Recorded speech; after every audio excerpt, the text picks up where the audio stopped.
A biblical perspective on life, culture and current events. This is 2020 on Vision. Well, on Mondays, we like to check in with the Australian Christian Lobby and checking through the political agenda for the coming week. Well, Rob Norman is ACL State Director for Queensland. Hey, Rob, welcome back to 2020. Thanks, Neil. Always be good to be with you, mate. Rob, let's start with the marches and demonstrations on the streets on the weekend in your backyard in Brisbane. The March for Life on Saturday, from what I understand, 2,000 to 3,000 people turned out for it. What were your reflections? Yeah, Neil, certainly no shortage of interest at the March for Life this year. I think definitely the numbers were bigger than last year, which is an encouraging trend. And it was just a great event. There were lots of really good speakers. Robbie Catter spoke. We had Michelle Pearce from the Australian Christian Lobby. And it was an excellent event. People engaged. And Neil, there was even some protesters from the other side. So that kind of added to the democratic, kind of effect of that event. So it went really well. It was a peaceful march, and it really upheld the sanctity of life, which was awesome. You know, when a pro-abortion or a pro-choice group comes and crashes a march like March for Life, what does that do for the atmosphere? Are people a little on edge, those, 2,000 to 3,000 that turn out for it? When there's a small group comes in and loudly makes a disruption, what does that do for the atmosphere? Any thoughts from you? Well, I've got to say, Neil, the police presence was very good. The police were extremely good in the way they handled the counter-protest. But the other thing that takes place in that instance is that people that were there for the purpose of the Life event actually are encouraged by it, I think. I think it really shows that our message is being heard, and, whenever there's response from the other side, I think that proves that we are being heard, So I actually took it as a positive, and people responded very well to it. And that's an interesting dynamic, isn't it? When you can say, well, you're almost, in one sense, glad that some of those protesters turned out, because it really did lend weight to the importance of why those 2,000 to 3,000 were there for the March for Life. And a great report there. Just quickly, Robbie Catter from Catter's Australian Party, he was one of the people who spoke and basically reported as saying he couldn't stand by while babies were being killed. That message really got across. It was pretty solid. That's right, Neil. Look, I had a conversation with Robbie in the Parliamentary Cafe last November, and as a part of the process to his live births bill, that conversation definitely factored into his decision to go ahead with the bill. And it is a great bill. It's a human rights bill. Essentially, it addresses the neglect of babies being left to die after failed abortions. People don't realise that that's actually a thing, but it's been increasing ever since the introduction of the Termination of Pregnancy Act in 2018. So Robbie responded to that. He did so compassionately, and he finds it difficult to talk about it, Neil, without actually becoming emotional. So his speech was emotional, it connected with the people, and it really highlighted the need to introduce legislation for that particular bill. And, of course, your boss was there, Michelle Pearce. She had an opportunity to address the crowd as well. And Professor Joanna Howe, who's the current Australian Mother of the Year, she was there too. I imagine that all well-rounded, the speakers would have been outstanding if you were there in the crowd, just being able to hear those speakers. Absolutely. It was emotional. It was directed. I think there was very excellent unity. And then we marched through the city streets of Brisbane, and lots of people came out to watch, Neil. So that was a really good thing as well. And the crowd was peaceable, friendly, happy. And really, I think the overall impression was excellent. And, when you talk about these sorts of marches for life, they are family events. There would have been all sorts of families turning up and their children marching as well. And certainly a pretty grand sight. Hey, the other march, though, Never Again is now. There was a rally in Brisbane on Sunday, and from what I glean, up to 2,000 people gathered at Roma Street Parkland's amphitheatre. What sort of impressions does ACL have of the Never Again is now event? Yeah, Neil, the ACL is supporting these events all around Australia. And again, this is a very positive response to a very negative situation where the rise of anti-Semitism has, I think, caught people off guard. And, we know there's no place for that kind of hatred in Australia.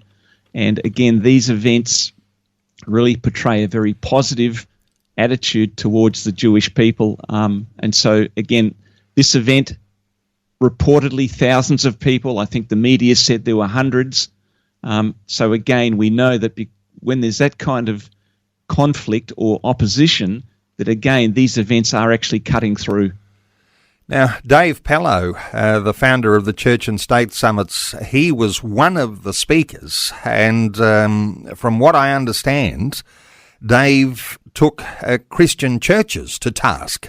He's certainly a friend of and partnering alongside Mark Leach, who founded those Never Again is now rallies. But Dave Pellow, he's a mate of yours because you've been travelling with Dave up and down the Queensland coast. And you've been talking about waking up sleepers and getting people ready for a state election in Queensland coming up later this year. Give us your impressions. What happened? You've been on tour with him. Yeah, Dave is a good friend. We've become friends on the road, in effect. So we spent 8 days on the road travelling from Brisbane to Townsville, stopping in at some of the major centres and speaking to Christians particularly about the importance of engaging in the political realm. Dave and I both have a love for the church, so we're not church bashers. As you know, Neil, I've pastored for nearly 30 years. Dave is a very good guy. He loves the church. But we've been concerned about the disengagement of Christians from the political sphere, particularly over the last 2 decades. And so the tour was really aimed at re-engaging people, encouraging them to join political parties, encouraging them to do their research when it comes to the elections. And we have 3 big elections coming up this year. So I think the timing of the tours has been great. There'll be more events, of course, leading up to the election. But yeah, it's been a real pleasure working together with Dave. So there's elections coming up in the Northern Territory and in the ACT, and the one that you'll be most engaged with is the Queensland state election coming up in October. But let's just zero in on some of those issues. In your backyard, Rob Norman, ACL, and when you talk about waking up sleepers and saying, hey, this is not good enough for Christians not to be engaged and voting even according to their conscience, understanding the issues that are going on. Just quickly, you've got a new website up nice and early, the qldvotes.org.au website. That's going to be an important place for listeners to our conversation today to be able to engage with the issues that are coming up in the Queensland state election. How do you see that website being important to get a message out to Christian voters around the sorts of issues that are needing to be addressed? Yeah, Neil, that website will go up in the next 2 weeks. So we're busily uploading lots of information to it at the moment. But there are some big issues, and we really want to draw people's attention to them. So the qldvotes.org.au website will look at the voting records of the past 2 or 3, parliamentary seasons. So we'll be looking at current MP voting records. We're also going to do candidate interviews and find out where the new candidates sit in terms of the next term of Parliament. And the 5 big issues we're looking at, Neil, are religious freedom, which is a big one. There's obviously the Anti-Discrimination Act that speaks to that. We're also looking at gender ideology and calling for a full inquiry into the gender affirmation model in Queensland. So that's, again, a big issue globally that's happening. We'll also be looking at parental rights and the erosion of parental rights over the last, again, 2 decades. There's been a steady decay of those rights. Of course, the sanctity of life is always central to what the ACL does.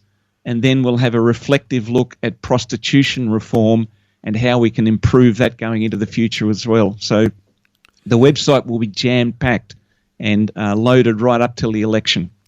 And there'll be listeners in other states and territories recognise that these same sorts of issues are in play in their state and their territory. It's our governments all around Australia that are grappling with some of these, except to say that Queensland's been out on the edge, and the current government leading the way in some of these things that are, you'd describe as, not about progress but regress. Let's just touch on something here, like when we talk religious freedom, as we do quite often on this program. Queensland's really been pushing the limits here. Any thoughts here around how this focus on religious freedom might play into the election that's coming? Yeah, look, I think this will be an election issue, Neil, and very much so because the draft Anti-Discrimination Act that the Department of Justice and Attorney General has put out there for public scrutiny is very current. And, we're looking at now 2 more weeks of parliamentary sitting before the election. So it's unlikely that bill will happen before the election. It's not impossible. We've seen things pushed through in haste before. But this is a very bad Anti-Discrimination Act. And so it basically removes the rights of Christian institutions to hire people of the same faith, which is a terrible thing. I don't know if you saw the article in The Australian on the weekend that Greg Sheridan wrote, but it speaks to this issue very closely. And so we're looking at that in detail. We'll be talking to MPs and we'll be asking them to make this an election issue so that going into the next term of Parliament, perhaps we can then look at the more inalienable rights that institutions should have. A very topical subject, Neil. And the interesting thing that complicates everything as we think about religious freedom is that when we're talking about religious freedom and anti-discrimination bills, we're often talking about what's happening federally.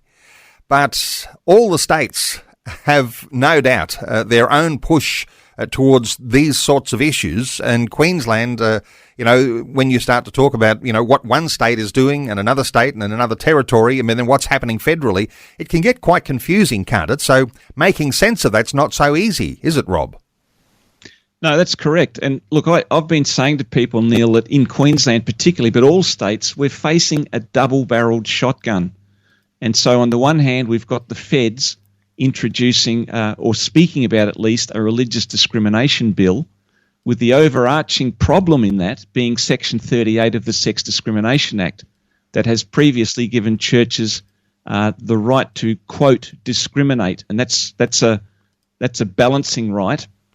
And they have the right to discriminate when they hire staff. That right is under threat. So if that Section 38 gets repealed, then at federal level we have issues, and then each state is introducing anti-discrimination laws that almost completely remove the right for Christians to speak out. And again, Greg Sheridan article spoke to that. He suggested that we're looking at a day, if we keep going on this trajectory, where reading the Bible in public will become a problem. And so we've got to act now, Neil. We've got to draw a line in the sand, and people need to speak out. And hence this challenge of getting people confident to be able to address these things in their own communities.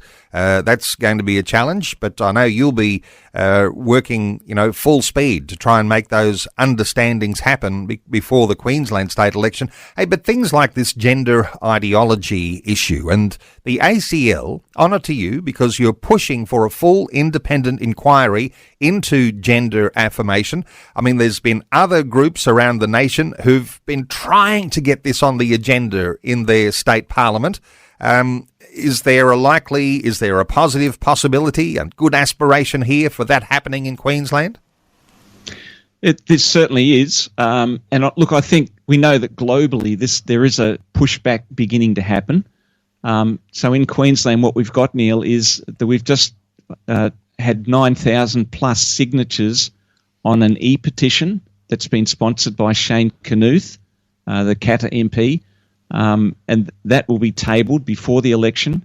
But really, it's part of the conversation leading up to this inquiry, and we definitely need to have an inquiry because we know that there is evidence that children as young as 3, I kid you not, in the last, since 2018, and I found that out under a Right to Information or Right to Information Act here in Queensland, that there are children that young that have commenced the process of speaking to gender services. Now, we do also know that kids as young as 12 have begun puberty blockers, cross-sex hormones come later, and then ultimately as the course runs through, young people are having surgery to, quote, change their sex, which is actually impossible. But this is a dangerous situation. Neil, that we've got Chloe Cole coming to Brisbane soon, who's a detransitioner. So the whole danger of young people has got to be addressed in this gender ideology garbage. And that, of course, just flows into, doesn't it, thoughts about education and what's happening in schools, because schools are the places where kids are being really wrestled away from their parents and parental rights have been evaporating. But you've got this pushing for a bill that will empower parents, particularly in relation to their education choices. This is a part of what you're pushing for in Queensland. Yeah, well, again, that's true. And look, this addresses some of the big issues of youth crime, which is, again, extremely topical. And we believe that it's connected to the fact that parental rights have been eroded. And so a parental rights bill would mean that there would be a complete ban of gender ideology in schools for a start. And that secondly, parents would be fully informed as to the progress of their children. So if a child goes to school and presents with gender dysphoria, the parents would have a right to know that. And again, the shame of all this, Neil, is that these things aren't happening. Parents are not in the loop, and often they're finding out that their children are beginning the process of gender transitioning, and it's a complete surprise to them. So a parental rights bill would begin to restore those rights that families should have. Well, it is challenging, and just keeping across the developments, it in itself is a challenge, just keeping up. Rob Norman is the ACL State Director in the state of Queensland. There's lots of other issues going on around the nation. In fact, I would have loved to have had some time to talk about changes that are happening in the ACT around euthanasia laws. That slippery slope is really slippery in the ACT. And then, of course, there's been a survey in New South Wales showing that 85% of people in a 13,000 strong sample who were surveyed resist the Alex Greenwich Equality Bill. So for listeners around those sorts of issues and other states and territories, you might want to check out the ACL website, because that's where you'll find some details, some resource to be able to understand what's going on in states and territories around Australia. acl.org.au is the ACL website, acl.org.au, and as Rob said, that's one that is for the Queensland state election, not live yet, but will be in this next couple of weeks for Queenslanders to keep across the issues as they're developing with regard to a Queensland state election. Rob Norman, thanks so much for sharing your thoughts with us once again today on 2020. Thanks, Neil. You're a champion. Keep going forward. Thanks for taking time to listen to this audio on demand from Vision Christian Media. To find out more about us, go to vision.org.au.